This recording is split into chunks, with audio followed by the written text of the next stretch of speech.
I have the pleasure to be joined by the former Southern Area, English and British champion Liam Dillon. Liam, thank you for letting me back into RJ's today, mate. First of all, thanks for coming down. no worries, mate. Happy New Year. First time I see you. How are you, mate? Yeah, I'm good, mate. Yeah, fucking fight coming up, and can't wait to get in there, man.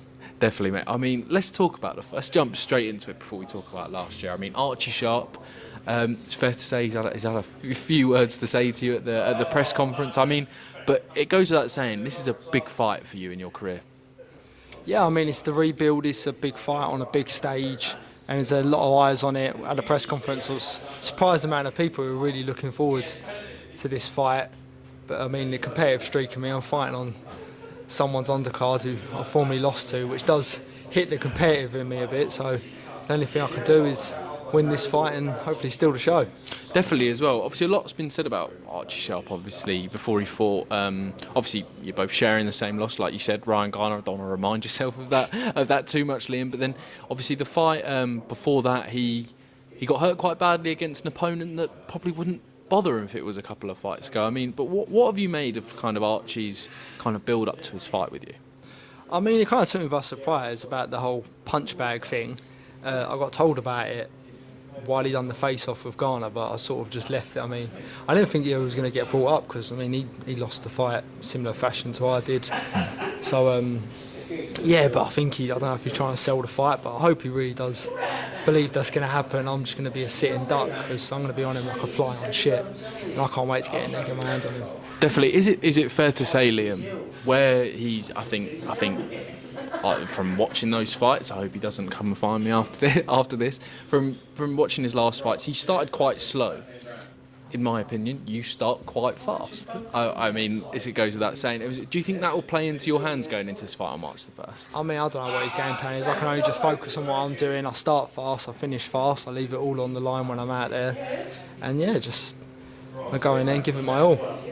Definitely, mate, and you always do, and it shows by winning 3 of the major domestic titles. I mean, some fighters haven't won one of those, mate, and you've won all 3 of them.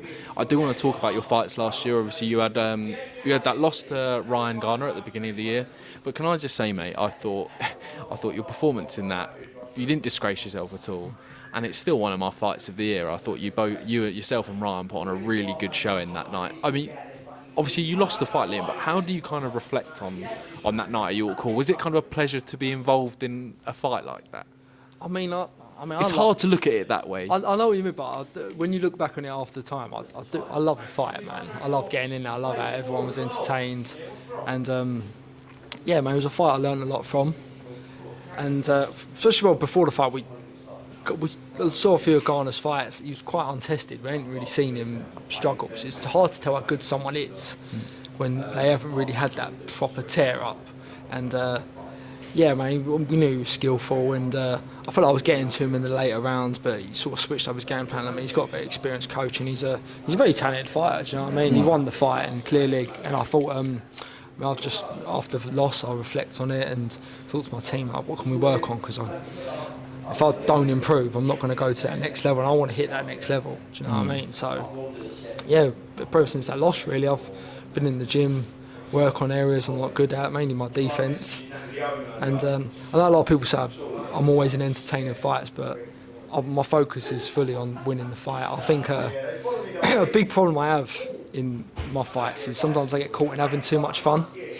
I get hit, I'm like, come on. I mean, even one of the pictures of the fight with Garner, I got bloody nose, I got cut there, and I've got a smile on my face, and I'm looking back on it going, why am I smiling? I'm losing the fight.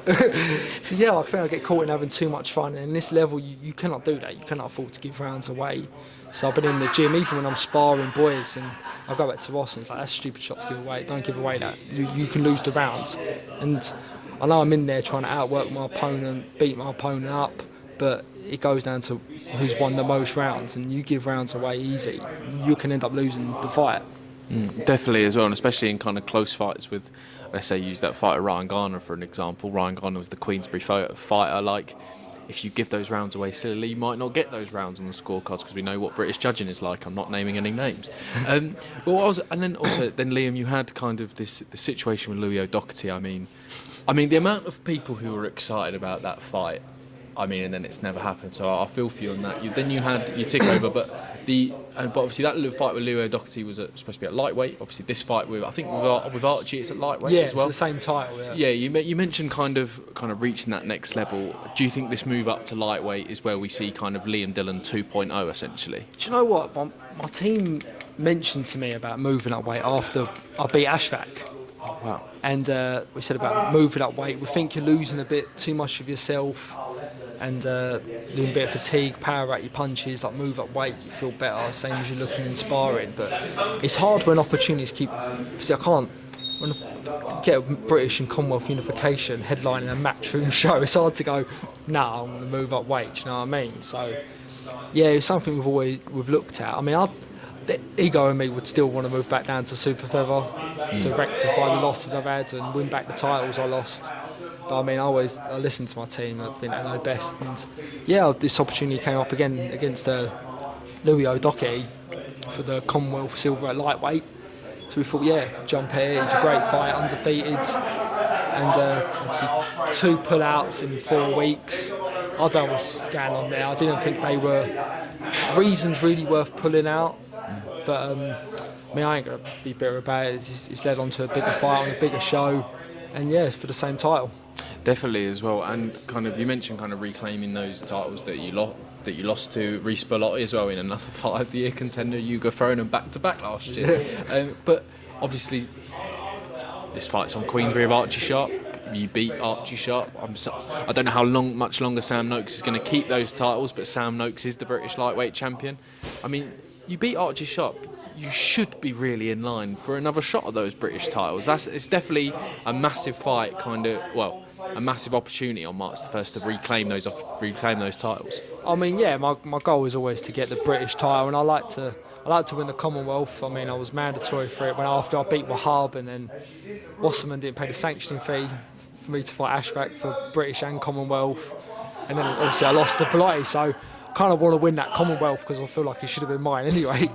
But yeah, I mean, that's kind of my next goal. I'm glad I'm fighting for the Commonwealth silver. It's a belt I haven't won. And yeah, hopefully can lead on to a Commonwealth and then potentially reclaiming a British title over at super featherweight or lightweight. Definitely, well, we'll look forward to seeing it, Liam. I'm going to finish with my last one. This might overlap, so forgive me, Liam. How does Liam Dillon end 2025? Mate, if I could finish 2025 with a British and Commonwealth title around my waist, I'll be happy. That's all I can say.